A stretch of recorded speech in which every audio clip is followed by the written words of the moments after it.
Okay, cool. Welcome to the video.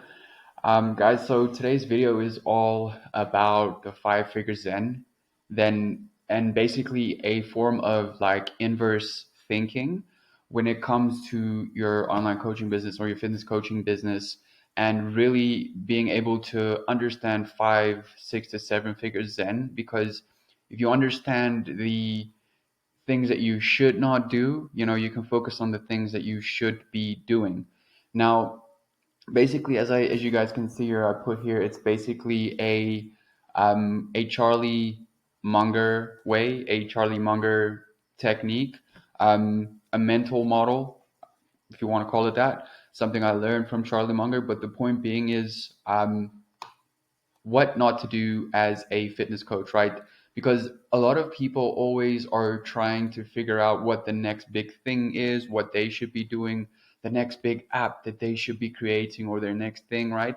And at the end of the day, they fight against themselves. They create things that haven't necessarily been thought through, or the initial thinking work hasn't been done to assess, rather the scalability or their time, within opportunity cost in the vehicle that they choose, right? So what not to do as a online fitness coach, right? So offer number one, basically offer a course that's automated, right? And basically going to be covering three things, but the first thing you should not do is offer a course that's automated. Why? Because you simply, you will, if you automate it, you will completely take out the so-called accountability fact. I put that in quotations here, because if you simply just create a product and you automate it, you will be basically competing against YouTube, or like a search engine that you can just go into, how to do a bicep curl, or what I mean. Then you'll find a video and someone will show you, because someone has probably already created a video showing you how to do an exercise. So that's one of the reasons is, and the second thing is like selling it for like a few $100s, right?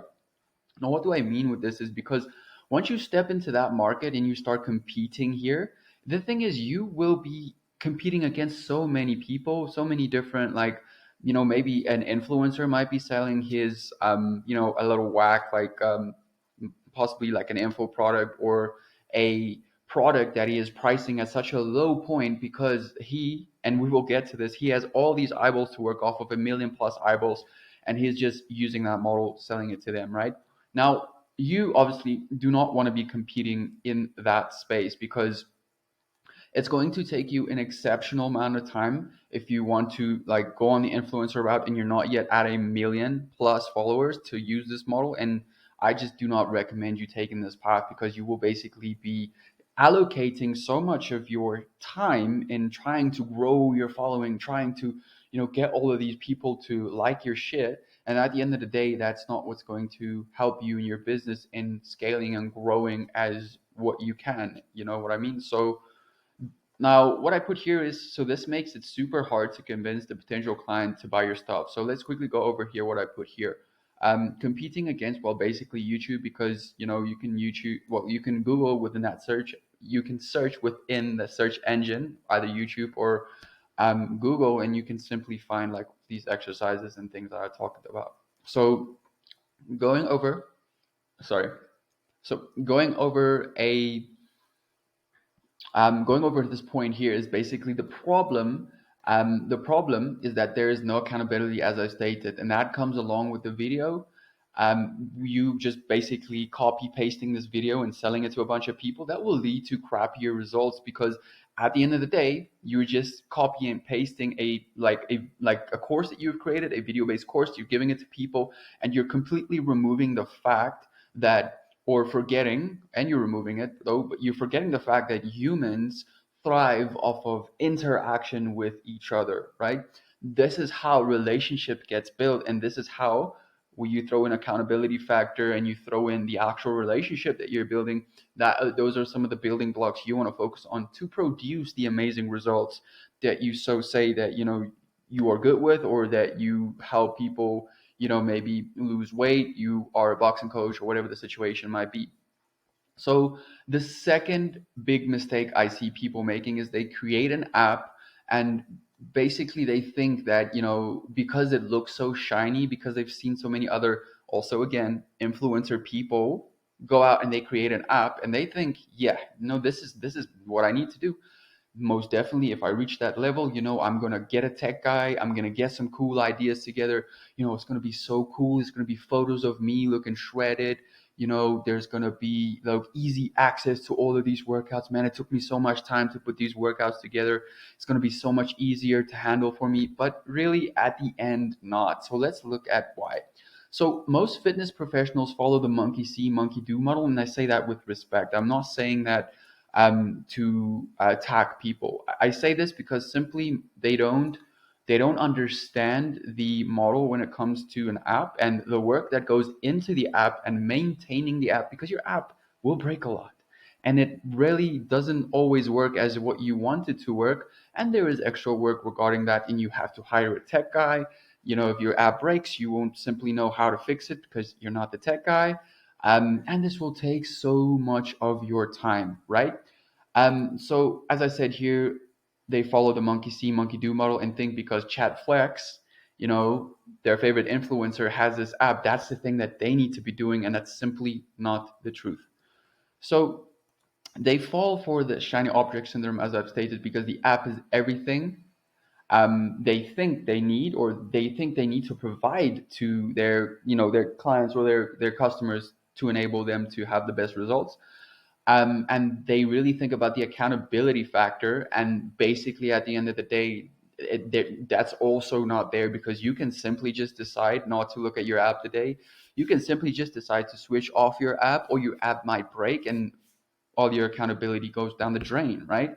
So at the end of the day, it's really something you must think about twice before you step into the space of creating an app, because um, the scalability around this, yes, an app is scalable to a point, but like I've stated, only once when you have that access to all those organic eyeballs, right? You have the million plus followers, you have the 2 million followers, and sure, yeah, then you can kill it with that. But for everyday people like me and you, we at this moment we don't have that at our disposal. So we have to be a little bit more strategic about this, and there are many, many better ways to go about, one, outperforming that so-called influencer within your own business with only like 500 to 600 followers, right?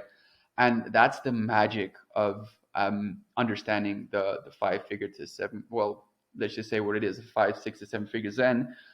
Because at the end of the day, there are levels to different games that you play, and once you understand, as I've stated in one of my previous videos, what levers you need to pull, you will be able to not only craft the actions that you need to do, but you will be able to, have some form of someone that you go to. Maybe you ask for advice, maybe it's someone you have a mirror effect with, but you guys understand what I'm trying to say, or I hope you do.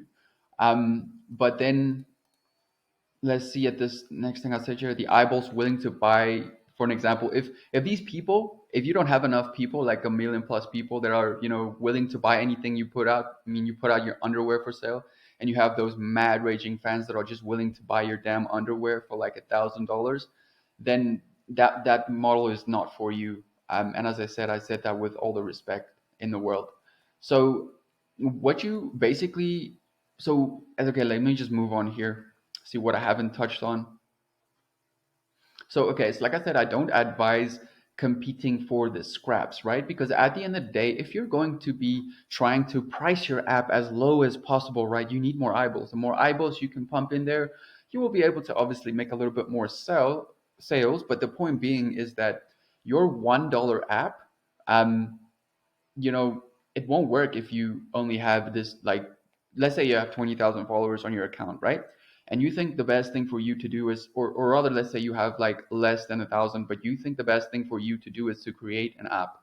Okay. Now, if you put your app out there for $1, right? And you have a really, really nicely designed app, you got your cousin that's a tech guy to design your app, everything is looking smooth, you still will be competing for the scraps, right? I mean, if you have a $1 to $5 app, at the end of the day, the market, I won't say the market is too saturated, but you have to have a better strategy and an approach when it comes to service delivery and value delivery, right? Because that's where the key is in this space. So, or for all in the online space, that's what I'm trying to say there. So, the third thing you can avoid is basically offering a cheap ebook like a $5 ebook, right? Or like some free thing or a $5 ebook as an opt-in. Look, you can use it as an opt-in, but the point being is if you charge and you sell a $5 ebook to a bunch of people, you will still be in that same space competing for the scraps, right? And you need to have a lot of eyeballs. But the point being here is what you don't realize is that you are attracting lower tier customers, right? And that is also being said with all the respect in the world. What you want to be doing, and the more strategic approach with this is you want to be finding like more affluent clients to serve to charge a premium price for this. Now, we're going to get in how you do that, but if you are serving um, if you are serving out a $5 ebook, you are going to attract people with small amount of money that won't be able to, like pay you the so-called quote unquote right amount of money to be able to make the figures that you have in your mind, right? Understanding the Zen as we go through this process. So let's go through here what I said here.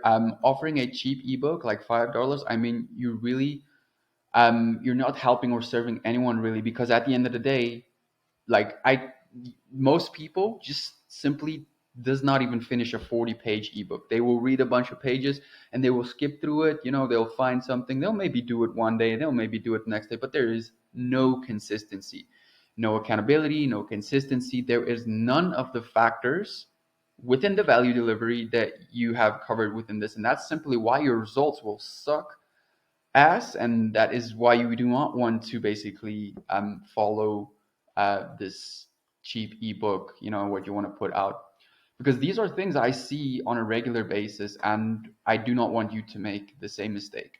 So, like, scrape all of these ideas and do it properly, right? You can think of this in a way of firstly identifying your client's journey, as you can see here. What we have here is their current state, and then you have their desired state, right? As you see here, and then you come in with your solution, your vehicle that is going to help them from their current state to their desired state in the fastest way possible with the least amount of effort. Now, why am I saying the least amount of effort? It's really important that you understand why am I saying this, because people essentially do not like to do work. They do not like to do hard shit. So at the end of the day, what you need to do is you need to understand what people need. You need to understand that, right? Then you need to understand what they want. So how you will go about this then is you first offer them what they essentially need in order to give them what they want, right? For you to understand, as I put here, what do they have to go from point A to B in the quickest way possible. If there's any confusion with anything I'm going through here, I would gladly answer any questions or anything in the comment section below. And I'm just going to say it right now. If there is anything you possibly want some help with, you want me or one of my team members to have a look at your business possibly, and we can simply have a look and see if we can help you or not, and that's okay too. But anyways, so then you ask yourself where the potholes, are. Where would they occur, right? Where would these potholes occur on the journey, or simple like uh, areas where people might slip off, right, because of certain things. You look at a female client, it might be her menstrual cycle, or you look at a male client that is simply a little bit, overweight, and him not having the tools or the confidence in going into the gym and actually being consistent, showing up day after day, understanding why he needs to show up, you being there for him, carrying him through that whole process. Because at the end of the day, people don't buy your coaching, they buy you, they buy what you have to deliver, and they buy what you can do for them. They don't care about anything else. So that is why your personal brand is so important on this journey, right? So do your clients potentially fall out? And I do apologize if there's typos. I was really working hard on this doc this morning, so there's any typos, I do apologize. But anyways, so then you craft a program so that um, so that you have a specific, pinpoints that you can cater to their needs, as I see there. Anyways, so that you can cater to their needs. So, and then you can bring in these things that can help them basically overcome that. And how you help them overcome these, these fall off points or these slip points is basically through bringing in weekly calls, through bringing in weekly coaching calls, bringing in different elements of your coaching that makes it a little bit more personal. But also what allows you to then to come on a personal level with this person is that you build an actual relationship. You are actually there, you're actually caring, and that rolls over in the compounding effect of your client actually wanting to do the work because he or she understands why it is so important that they do the work, and they understand the long-term consequences when they don't take the actions right now that will lead to them obviously not being able to either spend time with their kids or whatever the situation might be, right? Not being fit enough to attract a right, like, or a desired female or a male in this like situation. These are things that you can work around and really make it clear towards your clients the importance of their health and their fitness, right? So let's quickly see here if I missed something. Okay, so weekly calls, check-ins, they're human beings and you want to establish a relationship. I went through all of that. So, okay, you might be saying now, Jay, how will I be doing all of this? How will I get the time in my busy schedule each and every single day? I'm seeing clients from this time to this time. I hardly get any time to do any of the other stuff, right? So, because you have already now started with the first level of systemization within your business, and that's what I love about self-built systems, because we really take it to the next level when it comes to systemization, stuff that we love doing. But basically, so you will then understand, okay, like I said, you've reached that first level of systemization within your business because you now understand how to take your client from A to B, and you now understand the challenges that they will face within that. That's why we have to inverse, we think about it, we have to inverse, we have to reverse engineer the process, and we have to identify the different things that could happen and that will happen with a person, because you will start seeing trends with different clients and people you work with, right? But that's a whole nother video. If you guys want me to touch on that, that's a whole nother video. But anyways, so with your specific touch points and anchor points, like I said, which have identified where they could slip off, right? You can do two things. One is you have now basically created a premium service. That's what you did. Number one, you have created a premium service that differentiated you within your space, and also now allowing you, because you have created this premium service within your value delivery, allowing you to charge a premium price for what you do, because you're not just cookie cutter anymore. You actually bring something else to the table, something new to the table, right? So, and that's also the reason why you will be able to charge a premium, like for an example, 1,600 and up, right?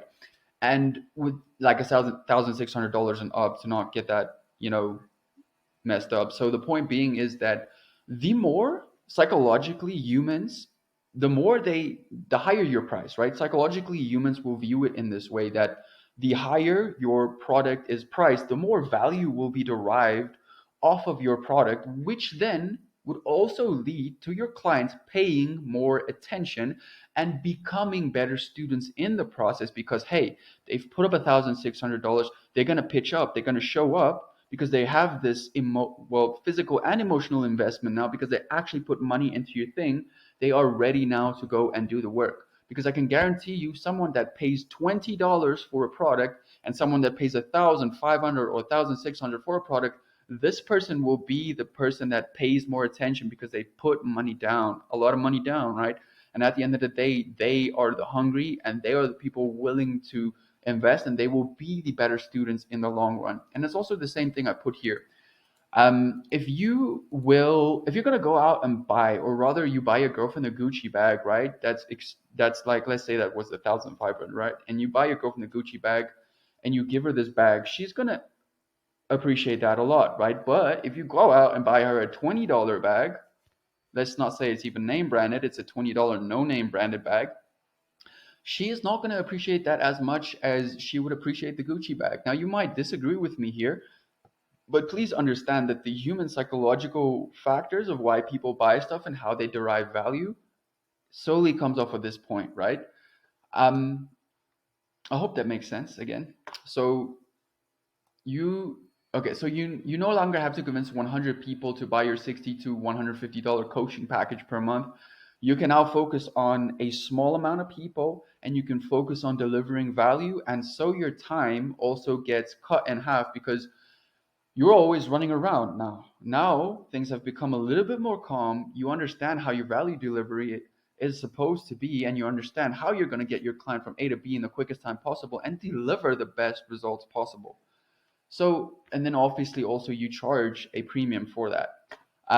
The second thing you can do is grow a team inside of your coaching business, right? Now, this comes in with the second level of scale, or it might be three, four, five, level six of scale. But the point being is once you've reached this level, you have other people inside of your business doing the things that you were usually doing, right? You might have done some of the mundane admin tasks. You might have done some of your accounting. You might have done all of your coaching, but now you bring someone in and then you delegate those tasks where this person is now doing the tasks that you used to do, freeing up your time, allowing you to have more scalability and allowing you to grow your operations within your business. Now, this is where the fun stuff comes in because now you're able to tweak and turn a couple of knobs and you're able to generate more revenue per month.